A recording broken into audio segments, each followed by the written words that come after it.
الحمد لله حمدا كثيرا طيبا مباركا فيه. الحمد لله حمدا يوافي نعمه ويكافئ مزيده ويدفع عنا بلاءه ونقمه. اللهم صل على حبيبنا محمد وعلى آله وصحابته الطيبين الطاهرين وعلى من تبعهم بإحسان إلى يوم الدين. براب الرزكانم لا باسي قدغا كرا وكان أمر إن شاء الله نسر بابتي كتر أويش لا تؤذي جارك، أويش أويك وآزاري دراوسيكت مدى. يكي كتر لو قدغا كراواني كشريعة إسلام قدغي كردوا آزارداني دراوسي خوش يسكانم دراوسي لإسلام لو بايكي زور قوري هي چاکە لەگەڵ دراوسەیە دەلیلی ئیمانە، خراپە بەرامبەر بە دراوسێ دەلیلی زەعیفی و نەبوونی ئیمانە. ئەبوو هورەیرە بۆمانە گێڕێتەوە لە حەدیثێکە کە لە پێغەمبەری سەروەرەوە صلی الله عليه وسلم ئەگێڕێتەوە کەوا فەرموویەتی پێغەمبەر صلی الله عليه وسلم لەناو سەحابەکانە فەرمووی: من يأخذ من أمتي خمس خصال فيعمل بهن أو يعلموهن من يعمل بهن. كي بين شت هي ليمي ورقري خوي عملي بيبكا يان خلقانك فيركا كعملي بيبكن. الله وتم أنا يا رسول الله، وتم أي في غمري إخوان من وليقرم أفرمي فأخذ بيدي فعدهن دسي قرتمو بوي جماردم أم بينجش بريتيب لمعنى يكم فرموي اتق الله عفوا يكم فرموي اتق المحارم تكن أعبد الناس. فرموي خود له حرام كان بباريزة خوا پرسترين كس أبي، يعني خوا پرسترين كس أول نية ك لمزقوتها زور أمينيته وزور نيوجكا خوا پرسترين كس أو كسيه كخوي لحرام كان باريزي. وارض بما قسم الله لك تكن أغنى الناس. رازي ببويك خواي تعالى بوتي دابش كردوا، يعني بقسمتيك خوا بيتي داوا أو كاتت دولة منترين كس أبي واتا دولة منترين كس أو كسنية كباري زورة مالي زورة سروتي زورة دولة منترين كس أو كسية كوا ضلي رازية بقضاء خوا وببشي خوا. وأحسن إلى جارك تكن مؤمنا. لەگەڵ دراوسێکەتە چاک بە ئەبی بە ئیماندارێکی باش، کەوابوو ئیمانداری باش ئەو کەسانە نین کە زمانیان درێژە. ئیمانداری باش ئەو کەسانن کەوا بەرامبەر بە دراوسێکانیان چاکن و ڕەوشتیان باشە بەرامبەر بە خەڵک. وأحب للناس ما تحب لنفسك تكن مسلما. ئەوەی بۆ خۆت پێت خۆشە بۆ خەڵکیش پێت خۆش بێ ئەو کاتە ئەبی بە مسلمان. كوابو مسلماني راستقينه أو مسلمانية ك أوي بو خوي حزي لي أكاو بي خوش حزكا دسي مسلماناني تريج بكوي، حزكا دسي خلقي تريج بكوي. كوتا نصيحتي بيغمر بو أبو هريرة فربوي ولا تكثر الضحك ولا تكثر الضحك فإن كثرة الضحك تميت القلب. فرمووی وە زۆر قاقای پێکەنین مەکە، زۆر مەچۆ پشتا و هەر پێ بکەنی، چونکە بەڕاستی زۆر قاقای پێکەنین دڵ ئەمرێنێ. ئێستا لەوانەیە ئێمە بڵێن ئەی باشە مەگەر ئێمە ناڵێن پێغەمبەر صلی الله عليه وسلم ئەفەرمێ تەبەسمك في وجه أخيك صدقة، زەردەخەنەت بە دەمی برای مسلمانتەوە خێر و سەدەقەیە. ئەی ئیتر تۆ چۆن لەیرە ئەڵێی زۆر پێ مەکەنە دڵت ڕەقە بێ دڵت ئەمرێ. ئاخر لەوێ لەو حەدیسەکەی تر پێغەمبەر فەرمووی زەردەخەنە نەیوت قاقای پێکەنین، زەردەخەنە و ڕووخۆشی بەدەمی خەڵکەوە. پێغەمبەر صلی الله عليه وسلم قەت قاقای پێکەنینی ناکرد، بەڵکو کە پێ بکەنایە زەردەخەنەی ئەکرد. ئەگەر ڕۆژێ پێغەمبەری خوا صلی الله عليه وسلم دگانەکانی دەربکەوتایە لە کاتی پێکەنینە سەحابەکان باسییان نەکرد، ئەم پێغەمبەر ئەمەنە زەردەخەنەی کرد و وا پێکەنیە دگانەکانی دەرکەوتووە. بۆیە ئەبێ ئاگامان لێ بێ زۆر پێکەنینی زیاد لە حەد خراپە. طبعا لە ئاەتی قورئانە خوای تەعالا وەسیەتمان پێکا لەگەڵ دراوسەیە باش بین. لە ئاەتی قورئانە خوای تەعالا لە قورئانە لە سورەتی نیساء ئاەتی 36 کاتێ باسی ئەوە ئەکا کە حەقەکان و مافەکان لە سەرشانمان چییە؟ ئەفەرمێ واعبدوا الله ولا تشركوا به شيئا. ئەفەرمێ بەندایەتی خوا بەڕێک و پێکی بکەن، خوا بپەرستن و هاوبەش و شەریکی بۆ قرار مەدەن. پاشان ئەفەرمێ و چاکە بکەن لەگەڵ دایک و باوکە و بالوالدەینی ئیحسانە. پاشان هەنگاو بە هەنگاو خوای گەورە باسی ئەوە ئەکا کە لەگەڵ فڵانە چاک بە، لەگەڵ فڵانە چاک بە. یەکێک لەوانە ئەفەرمێ والجاری ذی القوربى والجاری الجنوب. ئەفەرمێ و لەگەڵ دراوسەی خزمتا و لەگەڵ دراوسەی غەریبی دراوسێتە کە ها لە شانتا، لەگەڵ ئەوانەشە چاک بە. زانایان ئەفەرمن دراوسێ سیانە، دراوسەیەکی خزمی مسلمان سێ حەقیا بەسەر تۆ: حەقی دراوسێتی، حەقی خزمایەتی، حەقی ئیسلامەتی. دراوسەیەکی مسلمانی غەریب دوو حەقیا بەسەرتەوە: حەقی دراوسێتی، حەقی ئیسلامەتی. دراوسەیەکی کافر ئەوە حەقی دراوسێتی هەرا بەسەرتەوە. پێغەمبەر صلی الله علیه وسلم ئەوەنە وەسیەتی بە ئەصحابەکان ئەکرد بە دراوسێتی و پێیانی ئەفەرموو ئەوەنە من نەسیحەتی ئێوەکەم با بزانن ئەم وەسیەت و نەسیحەتەی منە لە جبریلەوەیە. جبریل ما زال يوصيني بالجار حتى ظننت أنه سيورثه. جبریل ئەممەنە ئەهات و وەسیەتی خوای بۆ مەهاورد بۆ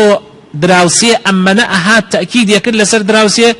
لە دڵ خۆمەوە گومانم بردوتم تۆ بڵێ دراوسێ لە جاتی دایک و باوک میراتی خەڵک یەکتری نەبن.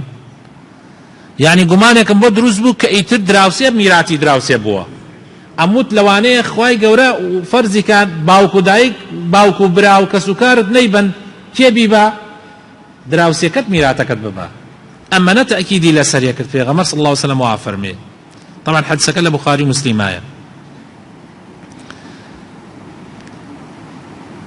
لحديث ترى هاتوا بيغمر صلى الله عليه وسلم أفرمي حديثي صحيح طبعا إمام مسلم يقرأته أفرمي من كان يؤمن بالله واليوم الآخر هركس يباوري هيا بخوا وبروجي دعائي بعد شبكة فليحسن إلى جاره يباوري هيا بخوا وبروجي دعائي با لقل دراوسيكي هاتشاك به. ومن كان يؤمن بالله واليوم الآخر فليكرم ضيفه کێ لەگەڵ کێ ئیمانی بەخوا بۆ ڕۆژی دوای هەیە با ڕێز لە میوانەکانی بگرێ، یعنی میوانی هات ڕێزی لێ بگرێ. من كان يؤمن بالله واليوم الآخر فليقل خيرا أو ليسكت. للروايات كترا أو ليصمت. كي باوري هي بخوا وبروجي قيامت با يان قصي خير بك يا بيدنگ به. ئێمە لەم ژیانە خوای گەورە زمانی داوە پێمان بۆ ئەوە نەیداوە پێمان لە هەموو شتێکا قسە بکەین، یان قسەی خێر یان دەمت بنووقێنە. ئەوە باشترین با بزانن باشترین وەسیلەیە بۆ ئەوی بڕۆیتە بەهەشت. قسە کەمکردن زۆر زۆر گرنگە بەڕێزان.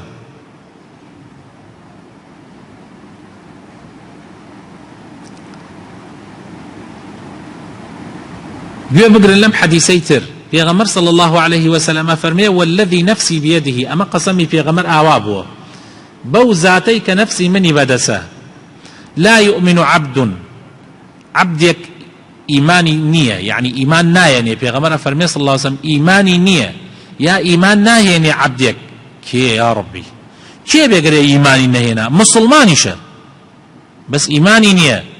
یا ئیمان ناهێنێ. كي بأي پیغمبر إخوة عبد حتى يحب لجاره ما يحب لنفسه. كسيك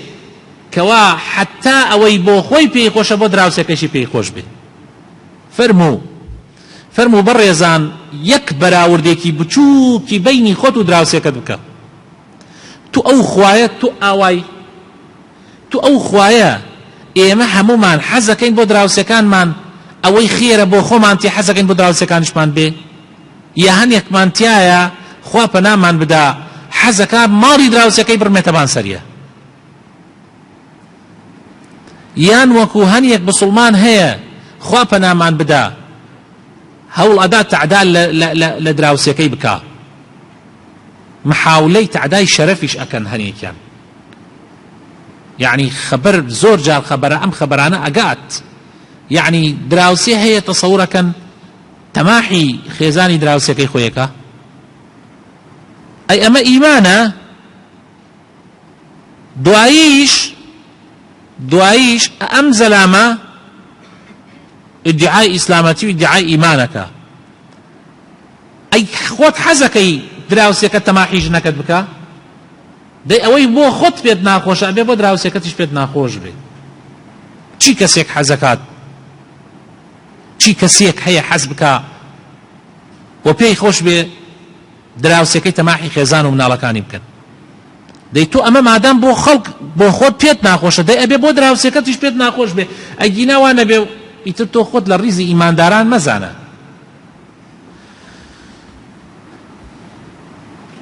لە حەدیثێکی ترا پێغەمبەر صلی الله عليه وسلم عەبدوڵای کوڕی عەمری کوڕی عاصی گێڕێتەوە بۆمان، ئەفەرمێ پێغەمبەر صلی الله عليه وسلم فەرمووی باشترین هاوڕێ لە لای خوا ئەوەیە بۆ هاوڕێکەی باش بێ، و باشترین دراوسێش لای خوای تەعالا ئەوەیە بۆ دراوسەکەی باش بێ. یعنی تو حەزەکەی لە باشترین کەسەکانی ئەم دنیابی؟ والله ئەگەر دراوسێکەت لێت ڕازی نەبێ لە باشترینەکان نیت. طبعا دراوسەیەک خۆی پیاوی باش بێ. ئاخر دراوسێ وایە لە تۆ ڕازی نییە لەبەر خاتری بڕێشتی تر، نەک لەبەر خاترەوەی تۆ بۆی خراپی، نەک لەبەرەوەی تۆ خراپی، نا لەبەر خاتری شتی تر. جا لەبەرەوە خۆشەویستەکان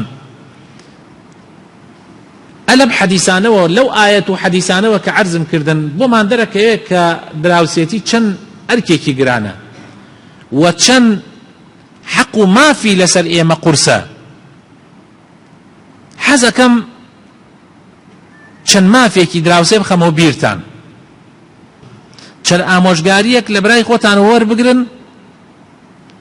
دەربارەی مافی دراوسێ و لە خۆتیشا جێبەجێ بکە یەکسەر. مەڵێ یعنی ئێستا ئاخر مشکلەکانی ئێمە من زۆر جار لەم منبەرەوە عەرزم کردن و زۆر جاریش لە قسە و باسە هاتۆتە ناو قسەمان لێ کردووە. ئێمە مشکلەکەمان ئەوەیە ئیسا ئێمە باس مەوزوعێ ناکەین، گشتمان خۆمان لە مەوزوعەکە دەرەکەین، یەکسەر چاو ئەوەین بۆ هاوسێکانمان. ئیسا کەسمان کاتێ من ئەوە ئەڵێم ئەوەی بۆ خۆت پێت خۆشە بۆ دراوسێکەت پێت خۆش بێ، یەکسەر گشتمان خۆمان لە مەوزوعەکە دەرەکەین کە ئەنە خۆمان سەعات ڕاست ئەمەمان تایە، یەکسەر بیرەکەین بزان هاوسێکمان وایە. تۆ هەموو شتێک ئیسلاح و چاکسازی لە خۆتۆ دەست پێەکە، ئەبێ لە خۆتۆ دەستی پێ بکەی بزان تۆ وای، بیر لەوە مەکەرەوە دراوسێکەت وایە بۆ تۆ، نە بیر لەوە بکەرەوە تۆ وای بۆ دراوسێکەت، ئیتر بیر لەو مەکەرەوە. مشکلە ئەو نییە، مشکلە من و تۆین، مشکلە من و تۆین، من و تۆ واین، ئیتر بیر ئەو خەیاڵە لای ئەوە دەرکە هاوسێکەم وایە، نە ئەوە دەرکە، ئەوە لە مێشکت دەرکە، من و تۆ واین. ئەمە مافەکانی دراوسەیە بەسەر دراوسێەوە. وەڵامدانەوەی سەلام، ئەگەر دعوەتی کرد بچی بۆ دعوەتی، ئەگەر نەخۆش بوو بچی سەردانی بکەی، ئەگەر کەسێکی لێ مرد ئەبێ بکەویتە شوێن جەنازەکەی. پێغەمبەری خوا صلی الله عليه وسلم فەرمێ حەقی مسلمان لەسەر برای مسلمانی ئەمانەیە، سەلامی لێ بکە ئەگەر چاوی پێکەوت، ئەگەر ئەویش سەلامی لەم کرد وەڵامی سەلامەکەی بداتەوە، ئەگەر پژمی دوعای خێری بۆ بکە، ئەگەر نەخۆش کەوت بچێ سەردانی بکە، ئەگەر مرد یان کەسێکی مرد شوێنی جەنازەکەی بکەوێ، ئەگەر دعوەتی کردی بۆ ماڵەکەی خۆی بڕۆ بۆ دعوەتێکە، ئیلا مەگەر دعوەتیە بزانی گوناحە. هەنێ دعوەتیەیە گوناحە،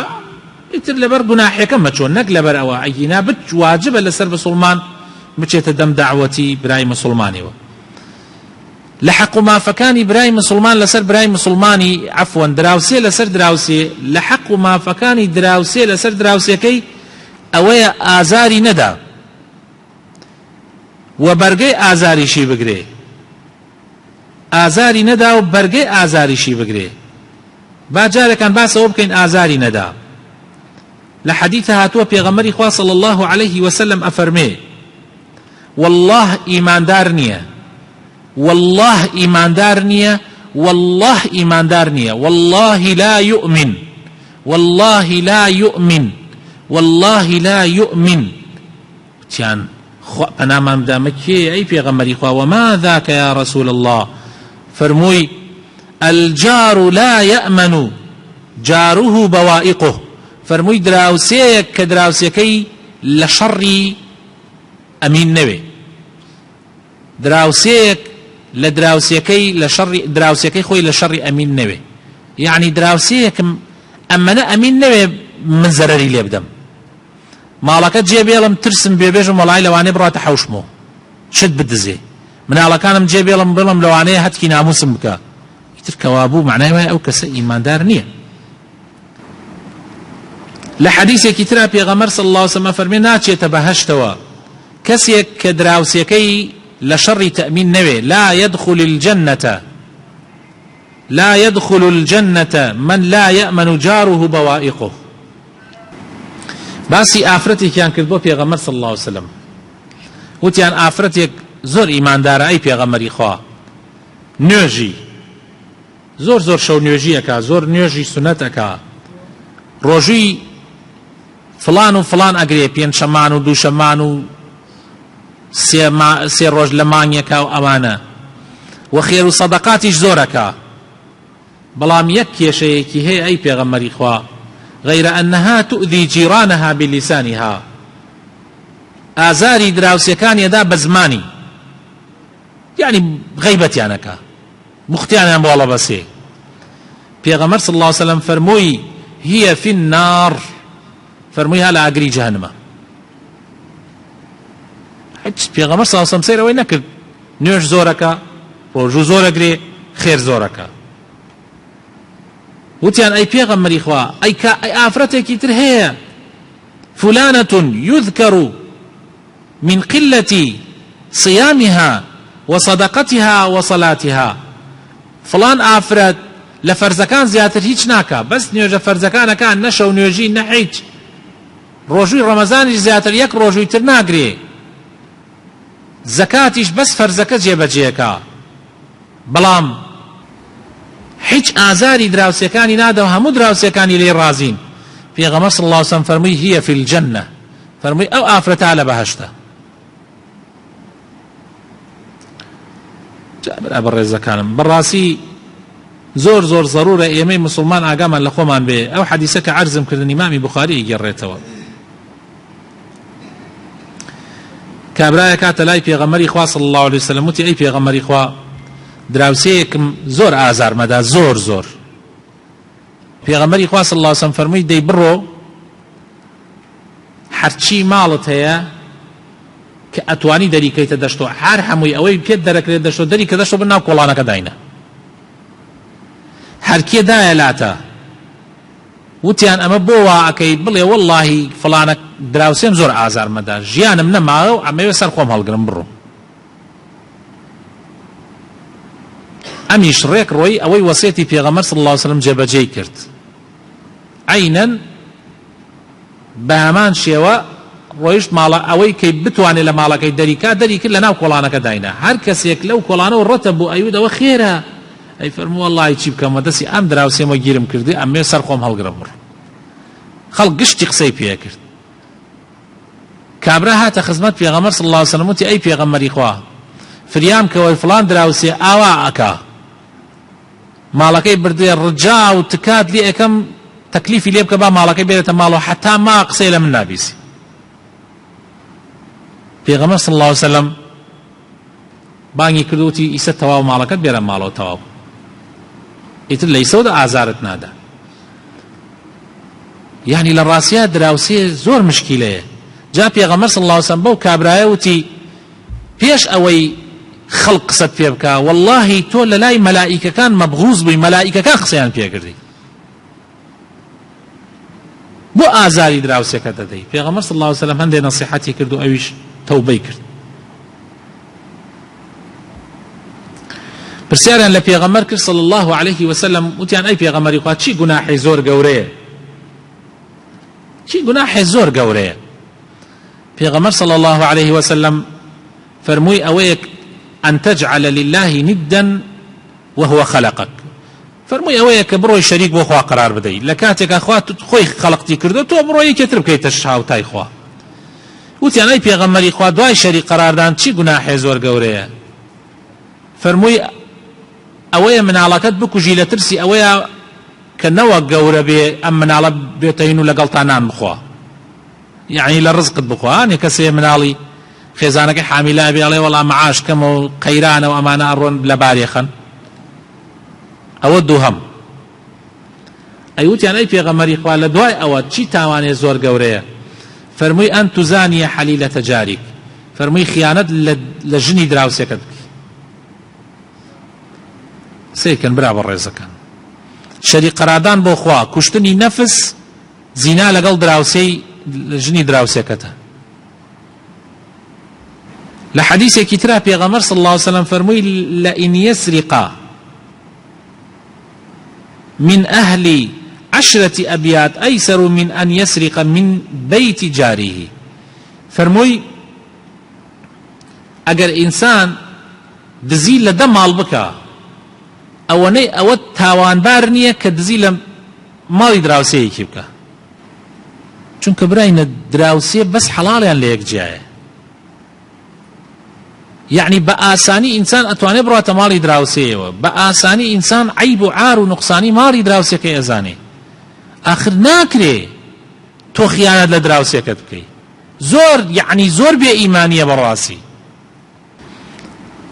وتمان آزاري ندي وتحملي آزاري شي بكي تحملي آزاري بكي براين إنساني مسلمان هركسي آزاري بدا أم أبي بتشاكا والله مي بداته وخوي تعالى لقرآن أفرمي ادفع بالتي هي أحسن السيئة أفرمي دائما هركس إخرابيكي برامبر كرتو تشاكيك والله مي بدروا تو بتشاكا أما بو همو مسلماني أي أجر دراوسيت بو زياتر أبي تو آوابي زياتر أبي لقريات شاكا بكي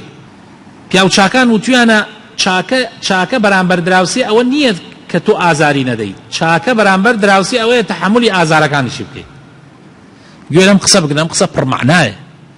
وتویانە چاکە بەرامبەر دراوسی ئەوە نییە تۆ ئازار ئەو نەدەیت چاکە بەرامبەر دراوسیە ئەوەیە کە ئەگەر ئازاری دای تۆ سەبر بگری ئەوە چاکەیە پیاوێک کاتە خزمەتی عەبدوڵڵای کوڕی مەسعودی سەحابەی پێغەمبەر صلی الله عليه وسلم وتی هاوسەیەک مێ ئازار مەدا جمێنم پێدا ڕێگام لێ تەنگەکات سیارەکەی دێنێ بەردەم ماڵەکەی منە ئەوێسێنێتی ئازار مەدا زۆر ئازار مەدا طبعا باسی سیارەکەم لێرە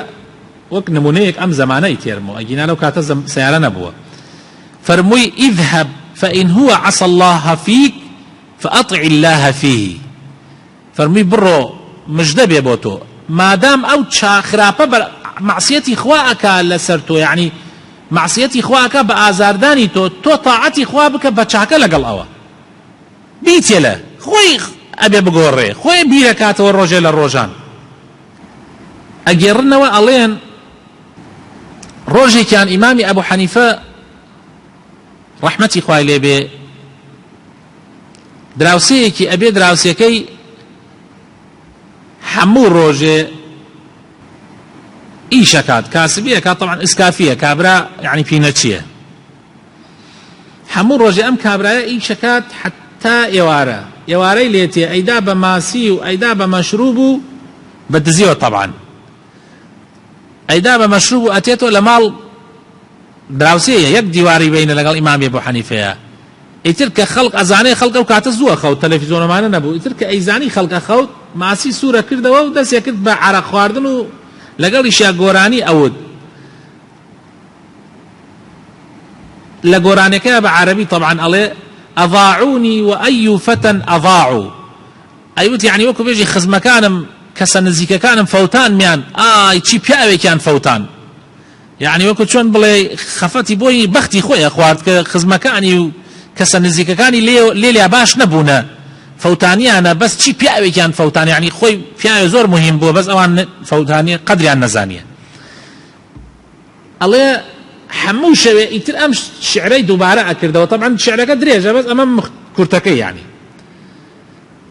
ئەڵێ ئیمامی ئەبوو حەنیفەش طبعا هەڵەسا شەو نوێژیە کردو ئەوانە ئیتر هەموو شەوێ گوێی لێ ئەگەر گوێی لە قسەکانی بوو ئیتر ئەڵێ شەوێکیان ئیمامی ئەبوو حەنیفە وا ڕاهاتوو لێرە ئیتر هەر دایمەن چاوەڕێیەکە بزان ئەو کەی دەسی پلێگاومانە ئیتر شکاتیشی لێ نەکرد یعنی بڵێ شکات بکا بڵێ هاوسەیەکم عەرەق خۆرە و نازانم چی و ئەمانە بۆ سمعەتی یعنی طبعا ئەو کاتە شکاتکردن لە عەرەق خۆر لە ماڵیش عەرەقیان بخواردایە کێشەی گەورەیان بۆ دروستە کرد لەو زەمانە زەمان دەوڵەت ئیسلام بووە ئەڵێ ڕۆژێکیان شەوێکیان دەنگی نەهات ئەبوو حەنیفە وتی لەوانەیە بزانم چی بوێ چاوەڕێی کرد شەوی داهاتوو هەم دەنگ نەهات دوو سێ شەو لەسەر یەک دەنگ نەهات پرسیاری کرد لە دراوسەکانی وتی ئەوە باشە کابرا ئەم کابرایە خێرەوە دەنگی نییە هیچ ئەخباری نییە وتیان ئاگات لێی نییە چینە وەڵا وتیان لەسەر سەرخۆشی پیان زانیە کە سەرخۆش بوو ئەمانە گردیانەوە سەژنیان کردە وتی ئیسە یعنی لە ئینە لە با بڵێن پۆلیسە وتیان لە پۆلیسە ئەبوو حەنیفەش هەر لێر بەیانی زووە سواری وڵاخەکەی ئەبێ و ئەڕوا بۆ مەرکەز ئەو کاتە بزان بنکەی پۆلیسی ئەو کاتە چۆن بووە ئەڕوا بۆ ئەوێ بە دەرگاوانەکە ئەڵێ بە ئەمیر بڵێ من هاتوومە بۆ لای یعنی ئەو بەرپرسە کە لەوێ بەرپرسە ئەویش ئەڵێ ئیمامی ئەبوو حەنیفە هاتووە ئەڵێ با دانەبەزێ لە وڵاخەکەی حەتا ئاگات دەدەم غورفەکەی من ئەگاتە دەم غورفەکەی ئەڵێ خۆی تێتە پیرەوە ئەڵێ بفەرمە قوربان زۆر زۆر ڕێزی لێگرێ بفەرمە چیت ئەوێ تۆ بۆ ئەمرت نەکرد ئێمە بەهاتاینە خزمەتت ئەفەرمێ نە من بۆ ئەوە هاتوومە دراوسەیەکم لاتان سژنەوەمانە ئەڵێ کێ ئەڵێ فڵانە کەسە عەجایبیتی ئەڵێ ئاخر دە ئێوە لەسەر ئەڵێ ئاخر دراوسێمە من هاتوومە کەفالەتی بکەم و بەریدەم ئەمانە ئەڵێ نەک ئەو لەو ڕۆژەوە چی کەسێ گیراوە لەگەڵ ئەوە لەو ڕۆژەوە کە ئەو گیراوە چی کەسێ گیراوە حتا ئەمڕۆ هەر هەمووی بەرەڵاکەم لەبەر خاتری تۆ کە تۆ هاتووی هەر هەمویان بەرەدا جا ئەمجا لەگەڵ خۆیان ئەیهێنێتەوە بەرەو ماڵ کابرا پرسیاری لێکە ئەڵێ قوربان تۆ بۆ چی دیفاعت لە من کرد یعنی لە کاتێکا من ئازارتمدا من شەوان هەڵەسم ئازارتە دەم ئاگاشم لێیەتی تۆ نوێژەکەی تۆ ئەمانە ئەڵێ ئاخر ئەمە حەقی خوایە بەسەرمانەوە خوا و پێغەمبەرەکەی ئەمریان کردو ئێمە حەقی دراوسەکانمان جێبەجێ بکەین من وەکو حەقێکی خوا هاتووم ئەفەرمێ لەو ڕۆژە بەدواوە ئەم پیاوە تۆبە ئەکات واز لە عەرەق خواردن دێنێ دێ لە دەرسەکانی ئیمامی ئەبوو حەنیفەیە بەشدار ئەکا ئەبێ بە یەکێک لە تەلەبە نزیکەکانی ئیمامی ئەبوو حەنیفە چاکە لەگەڵ دراوسەیە خۆشەویستەکانم زۆر زەرورە زۆر زەرورە ئینسانی مسلمان ئەبێت تحملی ئازاری دراوسێکەشی بکەن نەک هەر چاک بێ بەرامبەری یەکێکی تر لە حەقەکانی دراوسێ خۆشەویستەکانم ئەبێت دائیمەن ئاگات لێی بێ نوقسانیەکیان هەبێ حاڵوباری بپرسی حتا ژنیش ئاگای لە ژنە زۆر جار لە ڕێگای خێزانتەوە ئاخر ناکرێ ئێمە ئاگامان لە یەک نەبێ ئاخر ناکرێ ئێمە هەر خێزانەکەت بنێرە بۆ ماڵیان زۆر جار عیلەی وا هەیە ئەسڵەن ڕازی نابێ یعنی ژنەکەشی لە دەرەوە هیچ باسکە خێزانەکەت بۆ میوانی بنێرە بۆ ماڵیان بزانە حاڵ و ماڵیان چۆنە چی ئەخۆن چی ئەخەنە ژێریان چی ئەکەنە بەریان ئاخر برای نەخۆ ئەمە ئێمە یعنی ئەبێ مسلمان دائیمەن بەدەمی برای مسلمان چ جا دراوسێکە پێغەمبەری خوا صلی الله عليه وسلم ئەفەرمێ ئیمانی نەیە کەسێک کە تێر بێ و دراوسێکەی برسی بێ ما آمن بي كسيك إيماني بمن نية من بات شبعانا وجاره جائع إلى جنبه يعني تو دراوسيكت برسيبي وتوش لم لا ودز بيني تزكتا تيربي أما كي إيماني محمدية صلى الله عليه وسلم أما كي إيمان هنا نبا بيغمري خواه صلى الله عليه وسلم أبو ذر غفاري أفرمي بيغمري خواه صلى الله عليه وسلم وصيتي بيكردم فرمي يا أبا ذر إذا طبخت مرقة فأكثر ماءها وتعاهد جيرانك أفرمي أبو ذر ئەگەر لە ماڵەوە شۆربایەکت کرد تۆزی ئاوەکەی زیادکە و بەشی دراوسەکانت بنێرە کاساوسێ بنێرە بۆ دراوسەکانت نابێت تۆ خۆت خواردنێکی باش بخۆیت و دراوسەکانت بێ بەش بکەی لە خواردنی باش پێغەمبەری خوا صلی الله علیه وسلم لە حەدیثێکی ترا بە ژنەکانی ئەفەرمێ بە ژنی ئیماندارانیش گشتی ئەفەرمێ یا نیساء المسلمات وتارێکێدا بۆ ژنان فەرمووی ژنی ئیمانداران ژنە مسلمانەکان لا تحقرن جارة لجارتها ولو فرس نشات فەرمووی بەکەمی مەزانن ئەگەر دراوسەیەک بۆ دراوسەکەی ئەگەر سمی حیوانێکیش بنێرێ بینێرێ بەکەمی مەزانن یعنی ئەگەر تو کەلوپایەکت سەروپێیەکت کرد ئەگەر سمەکەی ناردە بۆ دراوسەکەت بینێرە بەکەمی مەزانە و با ئەویش قبوڵی کا بەکەمی نەزانێ با چاومان لە یەک بێ بۆیە خۆشەویستەکانم لە ناو پیاوچاکانە ئەڵێ ئەم پیاوچاکە هەدیەیەکی بۆ باتە ئەینات بۆ ئەوە کە هەدیە بۆ خۆی ناردویانە کە ئەیزانی دراوسەکەی فەقیرە بۆم ئەیداب ئەینات بۆ ماڵ دراوسەکەی دراوسەکەی ئەڵێ جاری وا بووە وەڵڵاهی دەجار دەدراوسێ هەدیەیەکی بە نرخ ئەهات گۆشتێکی باش ئەهات مەسەلەن بۆ ماڵی یەکێک ئەینات بۆ ماڵی دراوسەکەی ئەویت ئەوان احتیاجترن ئەویش ئەیوت بەخوا منیش وەزعم باشترە ماڵی فڵان گۆشتیان لە زۆر نەخواردوێ دەی دەست ئەهاتۆ بۆ ئەو کەسێک کە یەکەم جار ناردوێتی بۆ ئەوان بێ ئەوەی ئەم بە ئەو بزانێ ئەو بە ئەو بزانێ ئەو بە ئاوا دەست وە دەست ئەیان نارد بۆ یەکتری خەڵکی زمانی جاران ئاوا ئیماندار بوون خەڵکی زمانی جاران بە بێیەک نەیانەکرا بەداخەوە خێزانەکانی پێغەمبەر صلی الله عليه وسلم پرسیاریان لە پێغەمبەر کردیان ئەی پێغەمبەری خوا ئەگەر حەیوانێکمان سەر بڕی یان چێشتێکی خۆشمان کرد بەشی کام دراوسێ یەکەم جا بنێرن فەرمووی بۆ پێی توانە بزان بەشی چەندێکە لە لای ڕاست و دراوسێ یەکەم دەرگای لای ڕاست دەست پێ بکە دوای ئەوە دەرگای لای چەپت ئەمجا ئەو لای ڕاست بەو شێوەتر بۆ ماڵێک ناردت بینەرە بۆ ماڵی دەست ڕاست جارێکی تر بینێرە بۆ ماڵی دەست چەپەکەت ئاوا بەو شێوانە بە هەموو دراوسەکان بە قەدەری توانە لەگەڵ تا بەشدار بن عەبدوڵڵای کوڕی عومەر حەیوانێکی سەر بڕی کاوڕێکی سەر بڕی بە غوڵامەکەی وتی ئەگەر حەیوانەکەت کەوڵکەن یەکەم ماڵ کە ئەینێری بۆ ما دراوسێ یەهودیەکەمان بینێرە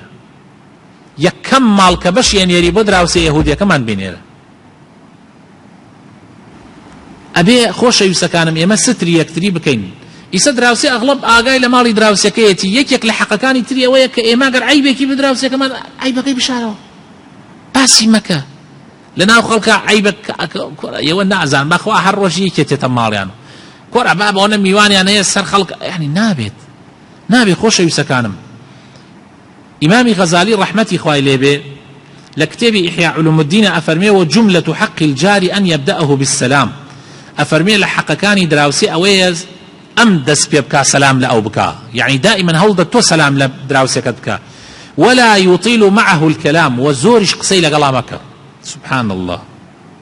سيكن براينا پیاو چاکان لە مەوزوعەکانیان زۆر جوان تێگەیشتون زۆر جوانیان لێزانی دراوسەکە سەلامی لێ بکە و قسەی کەم لەگەڵا بکە چوو قسەی زۆر شتی تر ڕائەکێشە و بەینتان تێکەچی ئەوەنە قسە بکەن نییە وەکو چۆن شتوا هەیە زۆر شت هەیە کەمی لێ بخۆی نییە هەر بیر لەواکەێت و ئەڵەی بەس بۆ جارێکی تر تۆزێکی لێ بخۆم ڕۆژێکیان بڕێ برادەری بەتەمەنم هەیە خەڵکی کفری بەیەکەوە بۆ سەفەرێک ڕۆیشتین بۆ کەرکووک وتیان ئەلەم شوێنە وەختی خۆی چایخانەیەک هەبووە ئەگەر چایی بدایە یەک چای زیاتری نادا وتم بۆ یەک چای زیاتر ئەیوت یعنی ئەگەر خۆتت لە بکوشتایە لە چای زیاتری پێت نادا چایەکەی زۆر خۆش بوو ئەیانوت لەبەر ئەوە ئەیوت یەک چای تامەکەی قەت لەبیر ناچێتەوە بەس کە بوو بە دوو چای تامەکەی نامێنی دراوسێ ئەمەنە یعنی لێراتیەکەڵیت هەبێ مەسەن قسەکردن یعنی کەوا دایمەن تامەزڕۆی ئەوە بن بێژن یەک تۆزیتر بە یەکۆ بین زۆر زیادە ڕەوی مەکە ئەمجا ئەفەرمێ چی ئیمامی غەزالی ئەفەرمێ لە کاتێکە نەخۆش بێ بڕۆ سەری لێ بدە کاتێکە تەعزیەی بێ بڕۆ بۆ تەعزیەکەی لە کاتێکە خۆشی بێ لە خۆشیە بەشدار بە لەگەڵیا ئەگەر عیبێکی بوو عیبەکانی لێی خۆش بە و ئەگەر بەرامبەر بە خۆت بوو لێی خۆش بە ئەگەر بەرامبەر بە خەڵکی ترش بە بیشارەوە بە دوای نوقسانەکانیە مەڕۆ چاوگڕ مەدە بە دوای نوقسانەکانیە ئەگەر زانیت بە چ شتێ دڵتەنگ ئەبێ ئەو شتە مەکە ئەو پێی دڵتەنگ بێ ئەگەر حتا بەوە دڵتەنگ ئەبوو شتێ بخەیتەبان دیوارەکەی یعنی مەسەلەن چڵەدارێ بخەیتەبان دیوارەکەی مەیخەبان دیوارەکەی ئازاری مەدە لەبەردەم دەرگای حەوشی ئەوە سیارەکەت مەوێستێنە ئیلا پرسی بکە لە حاڵەتێکە ئەگەر دراوس ئەگەر میوانێک تیشات هەوڵ بدە بە میوانە بڕۆ پرسی پێ بکە ئەو جاب میوانەکە با سیارەکە لەبەردەم ماڵی ئەوانە بوێستێنێ قەت سەیری دەستی دراوسەکەت مەکە بزان چی تێرێتە ماڵۆ هەر زانیت ئەو هات لەسەر کۆڵانەکە بڕۆ ماڵۆ با نەزانی چی هاوردەتە ماڵۆ هەر شتێک تێرێتە ماڵۆ خواردنە هەر چ شتێکە تۆ حەقت نەبێ یەکێکی تریان ئاخر حەق لە حەقەکانی دراوسێ لەسەر دراوسەکەی ئەوەیە دائیمەن ئامۆژگاری یەکتری بکەن زۆر پێویستە برا بە ڕێزەکانم ئێمە دراوسێ ئەمەنە سقە و متمانە لە بینمانە پیا ببێ نەسیحەتی یەکتری قبول بکەین دینی ئیسلام دینی نەسیحەتە دینی ئیسلام دینی ئامۆژگاریە چەند خۆشە ئێسە من ئەوە نەمتمانم بە ئێوە بێ کاتی ئێوە ئامۆژگاریەکەم بکەن من بڵێم ئەمە لە ناو دڵۆ دەرەچێ حەسادەت نییە ئەمە قینی لێم نییە ئەمە خۆشم ئێوێ بۆیە نەسیحەت مەکە و منیش کاتێ نەسیحەتێکی ئێوە بکەم ئێوە بزانن من قینم لێتان نییە ئەمە لە ناو دڵۆ ئەم نەسیحەتە ئەم متمانەیە لە بین دراوسێ زۆر زەڕورە زۆر زەرورە دراوسەکان ئەمەنە سقیان بە یەکتری هەبێ یا ڕەبی خوایە لەوانەمان بگێڕی کەوا لەگەڵ دراوسەکانیانە باشە بن خوایە بۆ خاتر ناوە جوانەکانی خۆت لەوانە نەبین کە بەرامبەر بە دراوسێ خراپە بن یا ڕەبی ئیسلاحی حاڵمان بکەی یا ڕەبی خوایە لە ڕۆژی قیامەتە بە ڕوڕەشی نەی نەخ دیوانی تۆ خوایە بە ڕووسپێتی بینە دیوانی تۆ لە ڕۆژی قیامەتە لەوانە بین کە شانازیمان پێوە بکا پێغەمبەری خوا صلی الله عليه وسلم یا ڕەبی خوایە بۆ خاتر ناوە جوانەکانی خۆت طاعت و عیبادەتی ئەم مانگە پیرۆزەمان لێ قبول بکە ماڵ و مناڵمان صالح بکە یا ڕەبی خێزان و مناڵەکانمان صالح بکە یا ڕەبی خوایە بۆ خاتر ناوە جوانەکانی خۆت بۆ خاتر ئیسمی عەظەمی خۆت خوایە لە دەرد و بەڵای ئەم دنیایە بمان پارێزە لە فیتنەکانی ئەم دنیایە بمان پارێزە شیفای نەخۆشەکانمان بدە ڕەحم بە مردوەکانمان کە یا ڕەب العالەمین خوایە بۆ خاتر ناوە جوانەکانی خۆت کوردستان لە هەموو بەڵاو مصیبەتێک بە دوور بگرێ یا ڕەبی هەر بسڵمانێ داوای دوعای خێری لە من کردو خوایە من لەم شوێنەوە داوا لە تۆ ئەکەم لەگەڵ ئەم برا بەڕێزانە و ئەم خوشکە بەڕێزانە کە گویان لە موتارێ داوا لە تۆکەین خوایە یا ڕەبی احتیاجی هەموو مسلمانێک جێبەجێ بکە یا ڕەبی ئەوەی داوای لێکردنی احتیاجەکانی جێبەجێ بکە خوایە بۆ خاتر ناوە جوانەکانی خۆت خێری دین و دنیای تێبخە بۆیان یا رب العالمین آمین آمین سبحان ربك رب العزة عما يصفون وسلام على المرسلين والحمد لله رب العالمين